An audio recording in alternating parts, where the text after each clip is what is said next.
Blade Raju പൊട്ടാൻ കാരണം കടുത്ത കോഴിപിടുത്തം. സ്തോത്രവും അല്പം വചനങ്ങളുമൊക്കെ പറഞ്ഞ് പെന്തക്കോസ്തുകാരെയും മറ്റുള്ളവരെയും കുപ്പിയിലിറക്കി ശതകോടികൾ പറ്റിച്ച് ഇപ്പോൾ 8 നിലയിൽ പൊട്ടിയ ബ്ലേഡ് രാജു ഇത്തരത്തിൽ പൊട്ടാൻ കാരണം ഇദ്ദേഹത്തിൻ്റെ അബദ്ധസഞ്ചാരവും കടുത്ത കോഴിപിടുത്തവുമാണെന്ന് ഇദ്ദേഹത്തിൻ്റെ അടുത്ത വൃത്തങ്ങൾ തെളിവുകളടക്കം ITV ന്യൂസിന് വിവരങ്ങൾ നൽകി. രാജു ചായൻ എന്നല്ല, കോഴിച്ചായൻ എന്നാണ് ഇദ്ദേഹത്തെ അവർ ബഹുമാനാർത്ഥം വിളിക്കുന്നത്. അവരുടെ വിശദവിവരങ്ങളടക്കം നൽകിയാൽ നാറി നിൽക്കുന്നവൻ കൂടുതൽ നാറുമെന്നതുകൊണ്ട് ഞങ്ങളതിന് ഇപ്പോൾ മുതിരുന്നില്ല. സംശയമുണ്ട് എന്ന് അറിയിക്കുന്ന പക്ഷം വിശദാംശങ്ങൾ ഞങ്ങൾ നൽകാം. ചോദിക്കുന്ന നഷ്ടപരിഹാരം കൊടുക്കാതെ വീട്ടിൽ നിന്നിറങ്ങില്ല എന്ന് പറഞ്ഞ് ഇദ്ദേഹത്തിൻ്റെ വീട്ടിലെ ജോലിക്കാരി മുതൽ ലിസ്റ്റിലുണ്ട്. ഇദ്ദേഹത്തിൻ്റെ പണത്തിൽ ബ്യൂട്ടി പാർലറും സൂപ്പർ മാർക്കറ്റും അടക്കം തുടങ്ങിയ തരുണീമണികൾ തിരുവല്ലയിൽ തന്നെയുണ്ട്. IPCയിലെ കറതീർന്ന ബ്ലേഡ് രാജു ദൈവവചനങ്ങളൊക്കെ എടുത്ത് കീറുന്നത് കേട്ടാൽ സ്ഥലം വിറ്റ് നമ്മൾ പണം അപ്പോൾ കൊണ്ട് ബ്ലേഡ് രാജുവിൻ്റെ കാൽക്കൽ വെക്കും.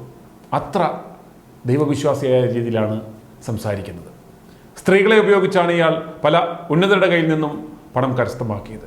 ഇവരിൽ പലരും അവരുടെ ജോലി സ്ഥിരപ്പെടണമെങ്കിൽ മിനിമം 10 ലക്ഷം രൂപ FD ഇടണം എന്ന് പറഞ്ഞാണ് പണം കൊണ്ടുപോയിരിക്കുന്നത്. ഇങ്ങനെ അബദ്ധം പറ്റിയ നൂറുകണക്കിന് അച്ചായന്മാർ സെൻട്രൽ ട്രാവൻകൂർ മേഖലയിലുണ്ട്. കോഴിച്ചായനെ കുളിപ്പിച്ച് കടത്തിയ തരുണീമണികളുടെ വിവരങ്ങൾ അടുത്ത ദിവസം ITV ന്യൂസിൽ. ഇന്ന് ഞങ്ങൾക്ക് ലഭിച്ച ഏതാനും പ്രതികരണങ്ങൾ കേൾക്കാം. ഇവരിങ്ങനെ പെണ്ണുങ്ങളെ ഓരോരുത്തർ കൊണ്ട് കൊടുക്കും, ഇങ്ങനെ കാര്യം സാധിക്കുന്നത്. ഇത് പിന്നെ മാണിയുടെ പൈസ ആണെന്ന് എല്ലാവർക്കും അറിയാം. മാണിയുടെ ബിനാമിയാണല്ലോ ഇവർ വീടുകൾ വാങ്ങുക, അവിടെ വീട് മറിച്ച് വിൽക്കുക, ഇതെന്ത് പരിപാടിയാണ്? ഇവനെ മൊത്തം ഇവരെ കുറിച്ച് ഇങ്ങനെ അറിയുന്നത് കൂടുതലും ഈ പൈസ അല്ല, ഇതാണ് മെയിൻ കൂടുതൽ. ഇവന് പൊട്ടുണ്ടെന്ന് മാറ്റിട്ടുണ്ട്, അടിച്ചു മാറ്റിയിട്ടുണ്ടാവും. ചിലപ്പോൾ അവർക്ക് തിരിച്ചു കൊടുത്തിട്ടുണ്ടാവും. ഇത് പൊട്ടാനും സാധ്യതയില്ലല്ലോ. കാരണം കിയയുടെ ഷോറൂമൊക്കെ ഇപ്പൊ അടച്ചു കൂട്ടിയെന്ന് പറയുന്നത്. കിയയുടെ ചെങ്ങന്നൂരിലെ ഏജന്റ് ആയിരുന്നല്ലോ ഇവന്, കിയ മോട്ടോഴ്സിന്റെ. അത് കഴിഞ്ഞൊരു തുണിക്കട ഉണ്ടായിരുന്നു, അവരുടെ വാങ്ങി അവരുടെ തന്നെ ഈ വീടും എല്ലാം കൂടെ മേടിച്ചിട്ട് ആ കാശ് കൊടുത്ത് 2-4-5 കോടി രൂപ എങ്ങാണ്ട് കൊടുത്തിട്ട് ആ വീട് തന്നെ മേടിച്ചവരുടെ. മറ്റേ ഇവന്റെ ആ തുണിക്കടയും സ്വർണ്ണക്കടയൊക്കെ ഉണ്ടായിരുന്നു. ജൂലൈ തന്നെ മാറ്റുകളായിരുന്നു. ഇവനെ കുറിച്ച് പൊതുവെ അങ്ങനെ അവിടെ മൊത്തത്തിൽ അറിയപ്പെടുന്നു. ഈ പെണ്ണിന് ഭയങ്കര ഇതാന്നാ പറയുന്നത്. ഭയങ്കര സുവിശേഷമൊക്കെയാണല്ലോ പറയുന്നത്. എന്ത് സുവിശേഷം? ഇത് എന്റെ പണിയാണ് സുവിശേഷം. പിന്നെ അവന്റെ അവിടുത്തെ ഗ്യാസ് ഏജൻസി ഉണ്ട്, പിന്നെ ഭാരത് ഗ്യാസിന്റെ ഏജൻസി ഉണ്ട്. അവന് അങ്ങനെ ആദ്യം അതായിരുന്നു ഉണ്ടായിരുന്നത്. പിന്നെ ഇവ കാശുണ്ടല്ലോ, പിന്നെ ബിനാമി ഇല്ലയോ, ഇഷ്ടംപോലെ കാശുണ്ടല്ലോ. അപ്പൊ അതിന്റെ കാരണം അവിടെ പോലീസുകാർക്കും എല്ലാം ഇത് വേണ്ടുന്ന പ്രശ്നങ്ങളൊന്നും പുറത്തു വരാത്തത്. എല്ലാം കൊടുത്തു കൊടുത്തല്ല എന്റെ പണി. പിന്നെ കാശും ഉണ്ട് അതുപോലെ. അതാണല്ലോ പ്രശ്നം.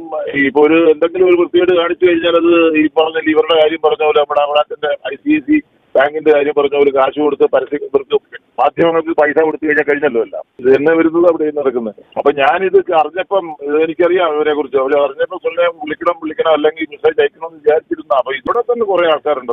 ഇവരൊക്കെ ഒരു സപ്ലൈ ഉണ്ട് പെണ്ണുങ്ങളെ. അങ്ങനെയൊക്കെ ഓരോരുത്തർ കാര്യം സാധിക്കുന്നത്. എന്റെ പേര് ജോസ്. ഞാനിപ്പോ ഷാർജാണ് വിളിക്കുന്നത്. ഞാൻ നമ്മളെ കുറച്ച് പൈസ വിട്ടിട്ടുണ്ട്. അവിടെ ഇപ്പഴാണ് ഞാൻ ആ ന്യൂസ് കണ്ടത്. ആണോ? ഇതറിഞ്ഞില്ലേ സംഭവം? ഇല്ല, ഞാനിപ്പഴാണ് അറിയുന്നത്. നമ്മുടെ ഒരു കൊച്ചതിനകത്ത് അപ്പൊ ജോലിക്ക് കയറി. അപ്പൊ എന്നോട് ഇങ്ങനെ പറഞ്ഞ ഞങ്ങളെ കുറച്ച് പൈസ ഇടണേ, ഇത് പെർമനന്റ് ആവണമെങ്കിൽ കുറച്ച് ഡെപ്പോസിറ്റ് കാണിച്ചേ പറ്റത്തുള്ളൂ എന്നൊക്കെ പറഞ്ഞു. അങ്ങനെ ഞാൻ കുറച്ച് പൈസ ഇട്ടത്. FD ഇട്ടോ അതോ? FD ഇട്ടേക്കുവായിരുന്നു. ഞാൻ ഇപ്പഴേ ന്യൂസ് കണ്ടത്. അതിന്റെ ഇൻട്രസ്റ്റ് കിട്ടുന്നുണ്ടോ അതോ? ഇപ്പൊ 1 വർഷം ആവുന്നേ ഉള്ളൂ. അത് ഇത്ര വർഷത്തേക്ക് പറഞ്ഞിട്ടേക്കുന്നതാണോ അതോ പെർ മന്ത് ഇൻട്രസ്റ്റ് കിട്ടുന്നത്? 1 വർഷത്തേക്ക് ഇട്ടേക്കും. 1 വർഷത്തെ മനുഷ്യക്കിടെ എനിക്കറിയില്ല. ഇപ്പഴാണ് ന്യൂസ് കണ്ടത്. ഞാൻ ഇത്ര നാളെ അവര് ഇടയ്ക്കനെ വിളിക്കുകയൊക്കെ ചെയ്യുമായിരുന്നു. അവിടുത്തെ സ്റ്റാഫൊക്കെ പിള്ളേർ വിളിക്കുകയൊക്കെ ചെയ്യുമായിരുന്നു. ഇനി ഉണ്ടോ വിളിക്കുമായിരുന്നു. വലിയ എമൗണ്ടാണോ ചെറിയ എമൗണ്ടാണോ? 10 രൂപയോളം ഉണ്ട്. മലപ്പുറം തിരുവല്ല പത്തനം. ഞാൻ കൊടുമൺ ബ്രാഞ്ചിലാണ്. കൊടുമണ്ണത്ത് എവിടെ സ്വദേശം? എന്റെ പന്തളം. എനിക്ക് വേറെ അറിയില്ല. എനിക്ക് നമ്മുടെ ഒരു കസിൻ കൊച്ചായിരുന്നു. അപ്പൊ അവളോട് ജോലിക്ക് കയറിയപ്പോ ഇങ്ങനെ എനിക്കിതിനെപ്പറ്റി അറിയത്തൊന്നുമില്ലായിരുന്നു. ഇങ്ങനെ ഒരു സാധനം ഉണ്ടെന്ന് പോലും എനിക്കറിയത്തില്ലായിരുന്നു. അപ്പൊ അവളവിടെ ജോലിക്ക് കയറിയപ്പോ ഇങ്ങനെ പറഞ്ഞു ഞങ്ങളെ ഇങ്ങനെ ഡെപ്പോസിറ്റ് ഉണ്ടെങ്കിലേ എനിക്കിവിടെ നിൽക്കാൻ പറ്റത്തുള്ളൂ.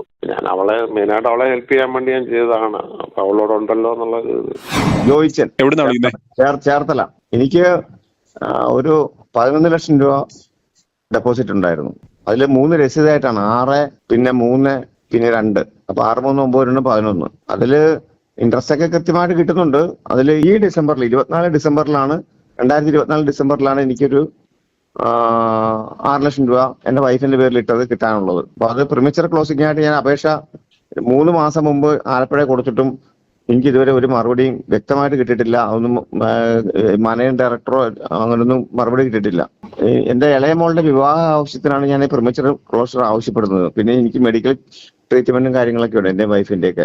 അപ്പൊ അത് പിന്നെ അതിനുശേഷം 2025 ബാക്കിയുള്ള 3 ലക്ഷവും 2 ലക്ഷവും ക്ലോസ് ചെയ്യേണ്ടത്. പ്രിമച്ചർ എല്ലാം അപേക്ഷ കൊടുത്തിട്ടുണ്ട്. ഹെഡ് ഓഫീസിൽ എത്തിയെന്നാണ് ആലപ്പുഴ നെടുമ്പർമുല വഴി എത്തിയിട്ടുള്ള വ്യക്തമായ എനിക്ക് റിപ്ലൈ. ആലപ്പുഴ മാനേജർ ഉണ്ണികൃഷ്ണനും.